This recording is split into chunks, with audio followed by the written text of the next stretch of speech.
Assalamualaikum warahmatullahi wabarakatuh. Nah, kita lanjut belajar IPA lagi ya, kelas 9 dengan Ibu Eni. Materi kita hari ini yaitu listrik dinamis. Nah, perhatikan videonya ya. Nah, kita pelajari tentang arus listrik, yaitu aliran pergerakan muatan listrik. Nah, ada rumusnya. Q I kali T. Ya, Q I kali T, mencari Q tutup Q-nya berarti I kali T, mencari I tutup I-nya Q bagi T, dan mencari T Q dibagi I. Ini rumus yang mudah untuk diingat ya. Nah, ini dibuatkan rumusnya, bisa dilihat. Nah, kemudian keterangannya. Nah, Q adalah muatan listrik, simbolnya C. I kuat arus, simbolnya ampere, dan T waktu, simbolnya sekon ya. Jadi kalau ada menit ubah ke sekon. Kemudian kita lanjut ke tegangan listrik. Nah, tegangan listrik ini besarnya energi dari sumber tegangan untuk memindahkan muatan listrik. Rumusnya, nah, W V Q. Jadi untuk mencari W tutup W-nya berarti rumusnya V kali Q, mencari V, W bagi Q, mencari Q, W bagi V. Nah, ini rumus-rumusnya ya. Ibu buatkan ini rumusnya. Nah, ini rumusnya. Sekarang keterangannya. W adalah energi listrik, satuannya joule. V beda potensial, satuannya volt. Dan Q muatan listrik, satuannya coulomb. Kita lanjut yang ketiga, tentang hukum Ohm. Nah, ini berbunyi kuat arus listrik yang mengalir melalui kawat penghantar sebanding dengan tegangan antara ujung-ujung penghantar. Ini adalah rumus hukum Ohm. VIR mencari V, I kali R mencari I, V bagi R mencari R, V dibagi I. Ini rumusnya ya. Nah, ini rumus-rumusnya hukum Ohm. Ketiga, keterangannya. V adalah beda potensial, satuannya volt. I kuat arus listrik, satuannya ampere. Dan R hambatan, simbolnya bisa seperti ini atau dibilang juga bisa dengan ohm, OHM. Nah, contoh soalnya. Arus listrik sebesar 2 ampere mengalir melalui sebuah kawat penghantar dengan beda potensial 30 volt. Berapakah hambatan kawat penghantar tersebut? Nah, rumus ini juga kurang lebih sama dengan arus listrik dan tegangan listrik ya. Contohnya ibu ambil salah satu saja, yaitu hukum Ohm. Cuma nanti kalimatnya diganti saja untuk yang arus listrik dan tegangan listrik. Jadi intinya sama semuanya. Yang diketahui tadi adalah arus listrik I 2 ampere, V-nya 30 volt, beda potensialnya ya.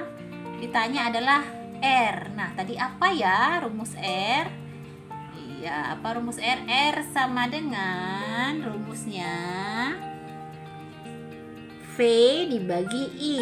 V dibagi I ya. Nah, V-nya tadi berapa? 30, I-nya 2. Nah, 30 dibagi 2 sama dengan? Ya, betul, 15 ohm. Nah, ini jawabannya 15 ohm. Nah, mudah sekali ya untuk hukum Ohm. Sama juga nanti penggunaan rumus ini dibagi, dikali untuk arus listrik tadi, tegangan listrik juga. Nah, kita lanjut ke hukum Kirchhoff. Ini hukum Kirchhoff.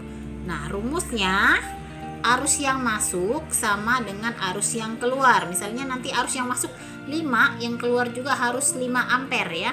Misalnya yang masuk 10 ampere, yang keluar juga harus 10 ampere. Nah, kita langsung ke contoh soal biar lebih mudah. Nih, ada contoh soalnya. Ada garis, ini ada tanda panah. Nah, tanda panah yang I1 ini masuk, I4 tandanya berarti keluar. Nah, I3 arahnya ini patokannya tengah ya, masuk, sedangkan I2 arahnya keluar. Nah, patokannya di tengah di sini. Jadi kita harus tahu dulu I1 masuk, I2 keluar, I3 masuk, I4 keluar. Nah, kita harus sering ingat rumus I yang masuk sama dengan I yang keluar. Nah, pertanyaannya berapakah nilai I4? Ya, berapakah nilai I4? Nah, kita coba jawab. Ingat tadi rumusnya, arus yang masuk harus sama dengan arus yang keluar. Nah, yang masuk I berapa saja tadi? Nah, I1 dan I3, yang keluar I2 dan I4. Jadi I1 ditambah I3 sama dengan I2 tambah I4. Yang ditanya I4 ya. I1 nya tadi 6 ampere, I3 nya 4, I2 nya 7, dan I4 nya yang ditanya. Nah, sekarang 6 tambah 4 hasilnya 10 sama dengan 7 ditambah I4. Nah, kira-kira 7 tambah berapa sama dengan 10 ya? Ya, jawabannya adalah, coba ya. Iya, 3 ampere. Jadi untuk I4 adalah 3 ampere. Nah, kalau kita jumlahkan, misalnya kita isi tadi I4 nya dengan angka 3 ya. Nah, yang masuk tadi I1 dengan I3, 6 dengan 4, 10. Yang keluar 3 dengan 7 juga 10. Nah, ini berlaku untuk rumus hukum Kirchhoff. Kita lanjut lagi ke rangkaian listrik. Ada 2 rangkaian seri dan rangkaian paralel. Nah, kita pelajari yang rangkaian seri. Di sini arus pada rangkaian seri, arus listrik yang mengalir ini sama besarnya. Nah, ini gambar rangkaian seri. Ya, dia sejajar. Ada R1, R2, dan R3 dengan nilai R1 sama dengan 3 ohm, R2 5 ohm, R3 2 ohm. Nah, kalau ditanyakan berapa hambatan pengganti serinya, nah RS-nya ya, misalnya yang ditanyanya ini. Nah, kita coba jawab. Ini sih mudah sekali ya, untuk rumus rangkaian seri tinggal ditambah saja. Misalnya kalau ada hambatannya 4 tinggal ditambah plus R4. Nah, karena saya kasih soalnya sampai hambatannya sampai ke R3, jadi cukup ditambahkan R1 tambah R2 tambah R3. Nah, 3 ditambah 5 ditambah 2. Berapa semuanya? Itu 10 ohm. Jadi hambatan pengganti serinya untuk gambar di atas sebesar 10 ohm ya. Sangat mudah ya, tinggal ditambahkan. Nah, sekarang yang kedua. Kita lanjut ke rangkaian paralel. Nah, di sini tegangan atau beda potensialnya yang sama. Kalau tadi di rangkaian seri arusnya yang sama besar. Nah, ini gambarnya ya. Dia bertingkat bercabang. Dengan nilai untuk R1 2 ohm, R2 3 ohm, R3 6 ohm. Nah, kita cari berapa ya hambatan paralelnya, pengganti paralelnya. Nah, rumusnya seperti ini. 1 per RP sama dengan 1 per R1 ditambah 1 per R2 ditambah 1 per R3. Kita masukin angka R1, R2, R3 nya ya. Jadi 1 per 2 ditambah 1 per 3 ditambah 1 per 6. Kita harus samakan penyebut dulu, baru bisa kita jumlahkan semuanya. Nah, penyebutnya untuk angka seperti di bawah ini yaitu 6. Nah, kita cari kelipatan 6-nya ya. Nah, ini udah 6, semuanya sama. Kelipatan 2, 3, dan 6. Nah, sekarang lihat. Dapat angka 3 ini dari 6 bagi 2. Kali 1 dapatnya 3. Dapat 2 dari 6 bagi 3. Dapatnya 2. Dan 6 bagi 6. Dapatnya ini adalah 1. Nah, baru bisa kita jumlahkan karena ketiga penyebutnya sudah sama. Nah, kita jumlahkan yaitu 3 tambah 2 tambah 1 yaitu 6. Berarti 6 dibagi 6. 6 dibagi 6. Ini 1 per RP, mencari RP-nya tetap dibalik, 6 ini ke atas, 6 bagi 6 sama dengan 1 ohm jawabannya.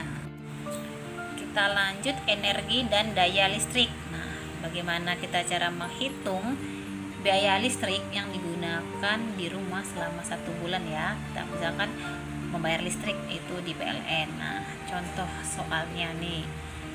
Sebuah rumah menggunakan alat listrik seperti pada tabel berikut.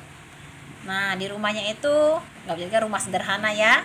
Dia hanya punya lampu, TV, kipas angin. Ini sebagai contoh saja. Nah, jumlah lampunya itu ada 5. Daya satu buah lampu itu 20 watt, digunakan selama 10 jam sehari. Kemudian punya TV jumlahnya 1, dayanya 50 watt, digunakan lama pemakaiannya 5 jam per hari. Kemudian kipas angin jumlahnya ada 2, dayanya 30 watt, lama pemakaiannya dalam sehari yaitu 6 jam. Nah, jika 1 kWh, kilowatt hour ya, kWh itu seharga Rp200, hitunglah energi listrik yang harus dibayar selama 1 bulan dengan jumlah hari, yaitu 1 bulan itu 30 hari. Nah, kita coba jawab dulu. Tadi di rumahnya itu ada lampu, TV, kipas angin. Lampunya tadi ada 5, dayanya 20 watt dikali 10. Nah, ini hasilnya 1000.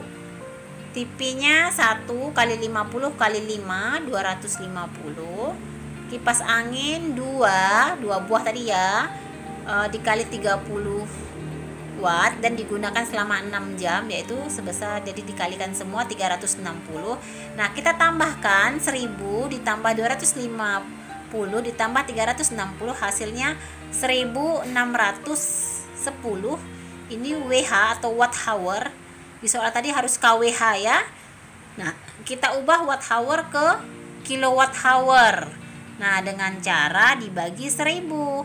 1610 bagi 1000 hasilnya 1,61 kWh. Nah, tadi lama penggunaannya selama 30 hari kan. Nah, digunakan 30 hari. Jadi tadi yang ini hasil dayanya semua 1,61 dikalikan 30, hasilnya 48,3. Nah, tadi 1 kWh harganya Rp200. Biar kita tahu berapa yang harus kita bayar selama 1 bulan. Nah, 1 kWh tadi seharga Rp200. Lalu kita kalikan Rp200 dikalikan dengan 48,3. Hasilnya Rp9.660 yang harus kita bayar selama 30 hari atau 1 bulan.